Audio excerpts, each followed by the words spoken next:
Hey guys, welcome to the first edition of Monday Mindset Mastery. My name is Andy Campbell and this is Brad. Hi, so I'm Brad Backhouse from Metier.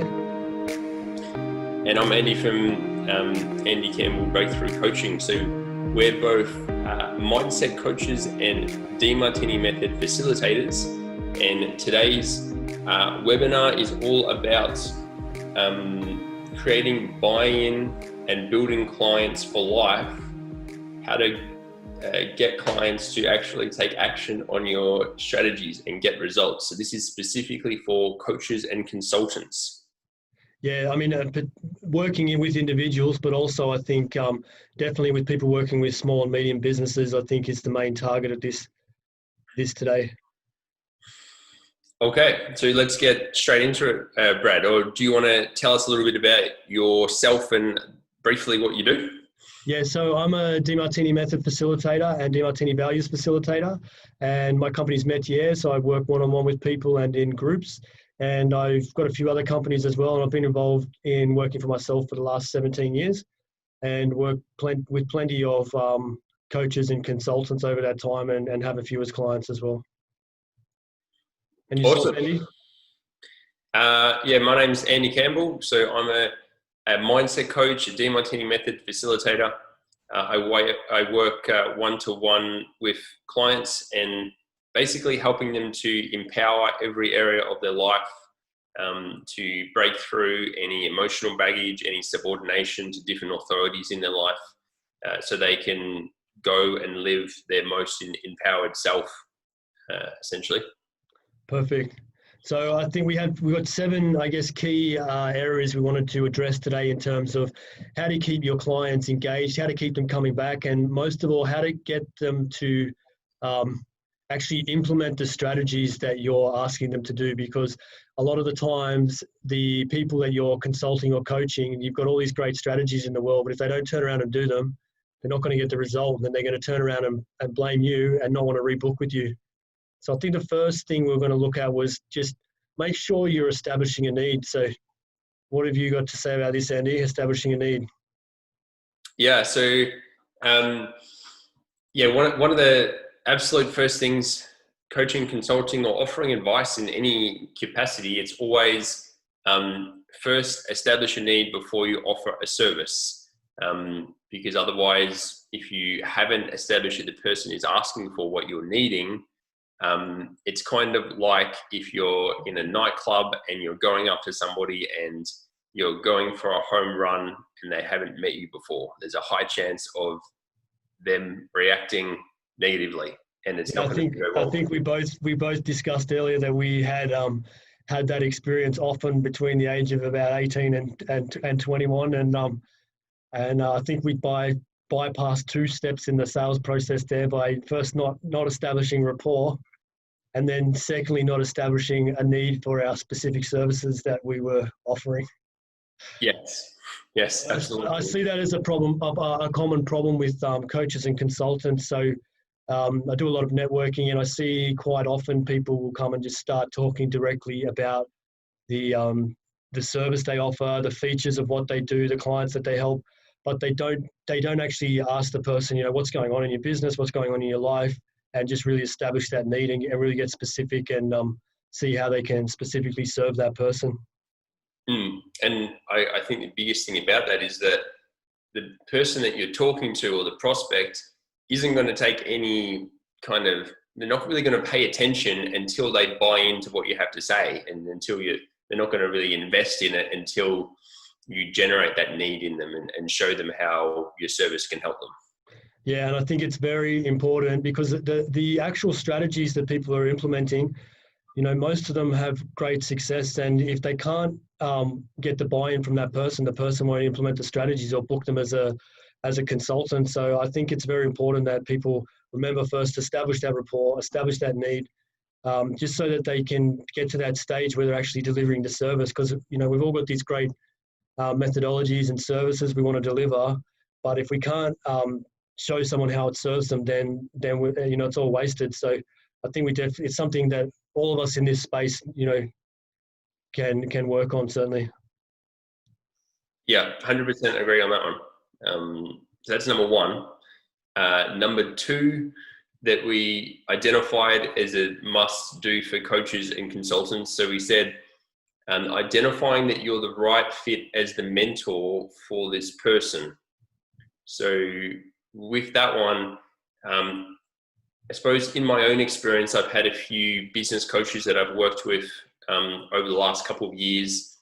And one of the greatest things that I've got from those experiences is realizing that not every coach is a fit for every individual. So what I found was some of my previous coaches would tell me to do certain things, and they didn't really align with what was important to me and what I wanted to do. And so when you're approaching a prospect or you're offering a service, identifying what the values of the needs of the client are, and then if your service is a fit for that, okay, then you're the right mentor for that person. But I think this is where a lot of businesses run into trouble with not having the client doing what you're saying, because there's a disconnect on, are we the right fit for each other with the mentor and the client?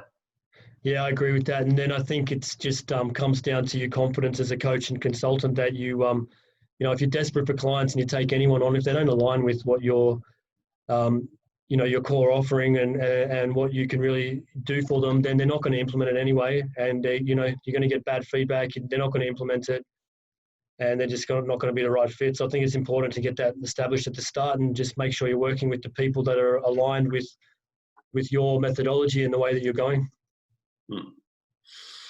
And number three, Brad. Yeah, so the number three I looked at is a lot of the clients will bullshit you, and they will tell you they're at a certain level in their business, or they'll hide certain things that are going wrong in their business because they don't want to look bad in front of you. And especially if you come in as this great consultant to help them with their business, and you're saying you know things that they don't know, there might be this pride there, or this fear that they'll get caught out doing something wrong or not doing it the best possible way. And then it's very hard for you as a coach or a consultant to actually get them to implement the strategies if you don't know the full picture of what's actually going on in their lives or their business. And I think the best way to overcome that is to just let them know that, let them know the struggles you've gone through or are going through, and let them know that you're a person, you're a two-sided person, you have struggles, you've had stuff you've overcome that you haven't been perfect, and that you've not excelled in all areas. And just give them that freedom and that space to be able to tell you honestly what's going on in their business. And also frame it from the start and just let them know that if you're lying about what's going on, or you don't have to use the word lying, but if you're not fully disclosing everything that's going on in your life or your business, then we can't really, coaches and consultants can't really help if they don't know where they're starting from. So, and we were talking before the call about you were saying, well, sometimes you'll tell them all the areas you've gone wrong in your business and show them where you've stuffed up and show them where things haven't worked out for you. And you found that that's a good way to get them to open up a bit more. Yeah, exactly. So, I mean, no one I've ever met in my business journey has had a smooth sail ride to the top. There's, debts and disorganization and all these things that we try and keep under the carpet and hide from other people are just a way of life. And I think we've got to grow through that and get better and refine it. But if we're hiding it and we're hiding that part of ourselves, and telling the client that we're this amazing guru and hiding half of ourselves, then they're going to want to hide half of themselves as well. And we're not going to be as effective with them. Yeah, I found that can definitely lock or open up communication depending on the example that you said as the coach and the consultant in that sense. Yeah, exactly. I mean, I've done this myself. So I got a coach in a number of years ago to help me with the business problem, and I wasn't being honest about where I was with some disorganization and some other things in the business because I didn't want them to see how disorganized I was. But then they couldn't help me, so I was essentially paying some guy to come in and not do anything, and it wasn't really fair on him or on me. So I think if we just make a clear space so people can communicate honestly what's going on, Yep. But also just like as a coach and consultant, just look for the signs that there's something going on under the surface they're not telling you about as well. So Yeah, because we have a tendency, I suppose, to show one side of us, like on social media. You want to show the pride side and hide the shame side. Yeah, yeah. But if you just metric your progress, the metrics don't lie, the results don't lie. So if you're metricing your progress and you're metricing where this person came from, where they're going, and if they're not getting any further along, you can see that there's there's something there that's under the surface they're not telling you about. So I think metrics in that situation are important as well. Yes. So number 4, we have identifying your competitive advantage when you're starting as a coach or consultant, and not getting caught up in their idea of what they think you are. So for this one, it's all about being clear on what it is that you're offering as the coach, as the consultant, and being really clear on what your competitive advantage is. So the reason we put this one in is because if you come in and you're not clear on the definition of your job and what you're doing for them, they can then put these expectations and what they think that you should be doing, and then all of a sudden you're working on things that aren't really your expertise. Have you had this at all? Yeah, I mean, I've had this, quite recently. I've got a few different coaches and consultants that I use in my business, and what I found is that they each have their place, and they each have their skills, and they each have their social connections, and they each have different levels of, some are advisory and some are implementing. And I think it's just really important to get clear with the client, what you will and won't do inside their business, and what's up to the client, and what can you actually bring to the table, and just get clear on that as a coach and consultant. Yeah, I think the better that you can do that, the better you can articulate what you're actually there for.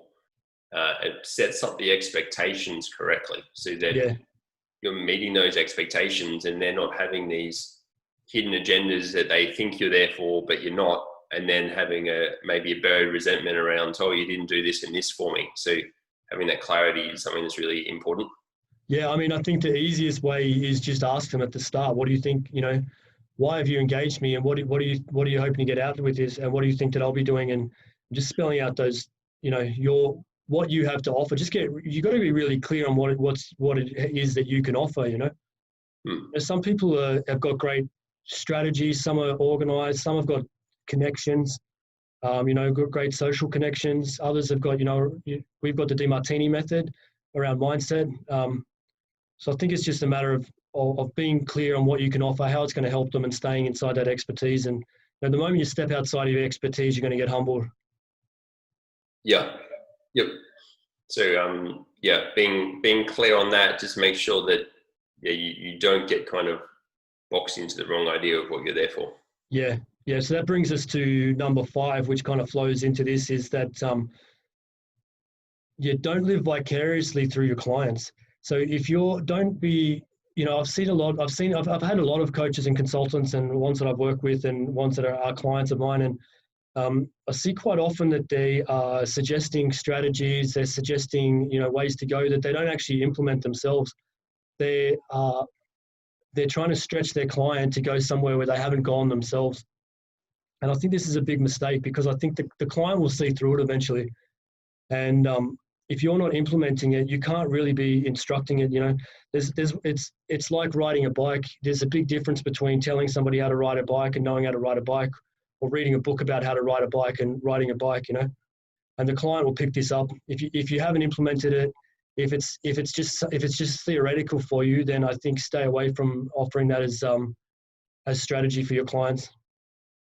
Yeah, there's a different certainty that comes through in the energy when you know what you're doing and you're doing what you say, versus when you're kind of having expectation on them to do something that you don't do for yourself. Yep, exactly. And then, the main reason you're telling them to do that is because you want to go out there and do for yourself. So go out and do the thing that you're instructing them to do. If it's around the sales or marketing, or getting out of your own comfort zone, just get out there and do it first, and then you'll know both sides. If you're just theoretically saying it, you can see an upside to it, and you'll hide the downside. But when you've actually gone out and done it, you'll see the upside and the downside, the risks, the rewards. and you'll better be able to advise the client on the way to implement that particular strategy. And that's where you'll actually have the wisdom to be able to guide them through that when you see both sides of it to the same degree, and you've done it for yourself and you've got that experience, and they're the things that they're paying you for at the end of the day. Yeah, I agree. Yep. All right. So number 6, don't let your client shift responsibility. So this is an important one because you're there to guide and to coach your client, but at the end of the day, they're the ones that are responsible for taking the action and for implementing the strategies that you're teaching them, or for asking themselves the right questions. As a coach or consultant, you can only do so much.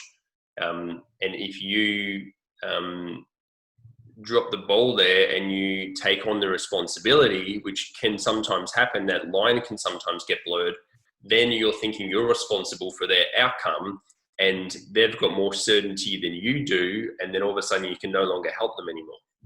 Yeah, I agree with that. There's a distinction between being the coach and being the player, and you're there to point out the things that they can't see from their perspective outside of themselves, not to actually get on the court and play for them. And I think it's just really important to make that clear from the start. But then I've also worked with coaches and consultants that do implement some of the stuff as well. So if that is what you do, if you are, an implementer, and that's part of your business, I think just make that clear from the start as well. Yeah. It kind of goes back to the previous one of having clear expectations of what you're there for and they're there for.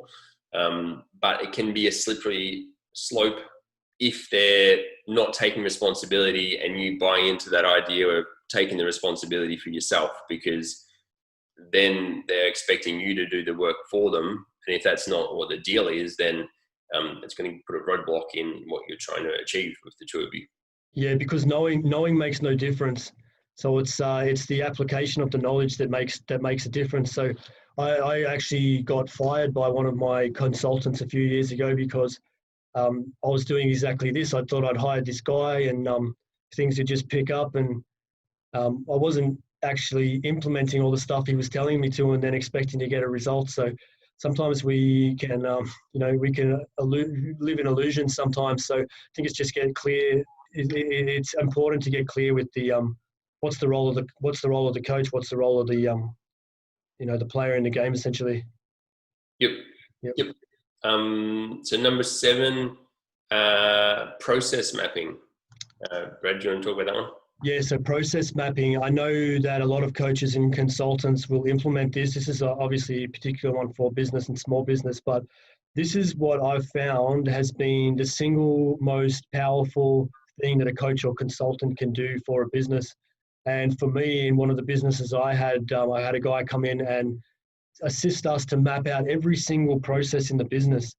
And for 8.5 years prior to that, there had been all these little things that had popped up and I could never seem to get completely out of working in the business. And, on a day-to-day basis or a week-to-week basis, there'd be all these little things that I had to do and no one else could do them.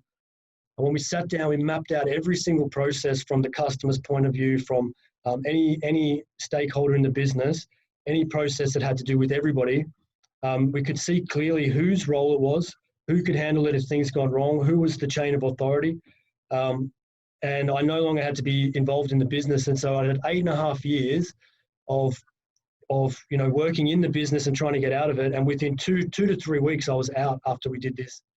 And I was reluctant to even do this exercise because I thought it would just be some kind of admin exercise that would go in a drawer and it'd be nice and we'd never use it again. But just the power of it is, I think it's something that every coach and consultant, if they haven't done that with their clients, I think that's the first thing to look at with a small to medium business. Just get in there and map out all the processes and, create a chain of authority and have every aspect of the business delegated out. Yeah, it's definitely something I can do more of in my own business. Would add a lot of clarity in that respect. It sounds like it did a lot for you. The number one thing I found was that I wasn't the best person to do any of the tasks in the business. So I thought I was building myself up, thinking I was oh, they can't do this, I need to do that. They can't do this or whatever. When I actually looked down and worked out the whole process of it, I realized, I'm not the best person to deal with the customers. I'm not the best person to do sales or accounts or any of the actual implementation of the business. And the other advantage, I got to get rid of a lot of internal staff as well, because I saw there was overlaps and double ups and people not doing their full capacity and people overworked, and I just got a leaner business that I didn't have to work in anymore, essentially. Yeah, awesome. I mean, it sounds like it had a great effect for you, and you were saying how much time it saved you. Something I could probably do a bit more of and look into. It's not easy. It's work. That's why we avoid it. I think it is work. But if you look at it in the scheme of things, it's a few days or a few weeks maximum, and saves you years of headache. So yeah, saves a lot of time in the long run. Yeah, exactly. Yeah. Any other final thoughts? Anything else that you want to add for the coaches and the consultants in this one? No, I mean, just the last thing that I think it touches on, just establishing a need again. But there's something I just heard yesterday, but you said you've heard this quite often, is that they don't care what you know until they know that you care. And I think that the step that I've seen of most coaches, most consultants missing is really getting to the core of why that customer is using their services or wanting to use their services. And if they can, if you can continue to solve a problem, answer a question for people, then they'll continue to book for you. Yeah, I've definitely seen that in sales.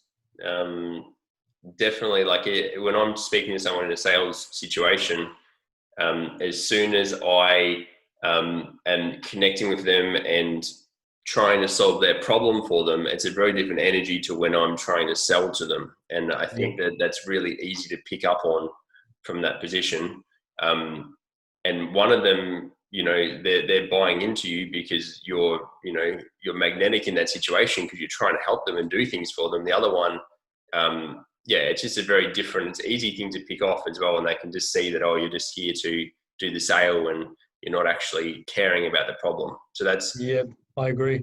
Yeah. And I think the other thing is when you've worked with somebody for a long time as well, it's easy to get complacent too. And the need that you would originally establish, you through your great work may have fulfilled that need already.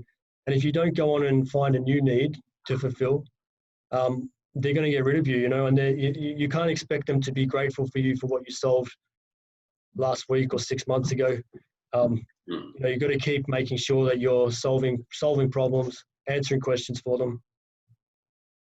Yeah, I have for all of my clients, I've got their top values written down. So whenever we're finished breaking through something, I know, okay, what's the next thing I can do for this person in terms of what's important for them? Because if I fail to match that, then they're no longer in need of my service. Yeah. Yeah, I agree. Yeah. I see it. Yeah. I've seen that quite often where people kind of do an amazing job and work themselves out of work, Yeah. Yeah. But it's just a matter of complacency. You're offering one solution. Once you fixed it, then if you don't have another solution, then, they're right to get rid of you. So. Yep. Yeah, awesome. So anything else you want to add into this one? No, I think that's it. I mean, I think we've got an ambition going forward to do this weekly, and I just hope this is of some value to people. So if it is, or if it isn't, just please let us know in the comments and let us know what you would like us to address going forward. Yep. Awesome. All right. Well, this was the first Monday Mindset Mastery. It's been a pleasure to chat to you, Brad. Yeah, you too, Andy. Awesome. All right. I'll speak to you next week. Yep. See ya. All right. Thanks, guys.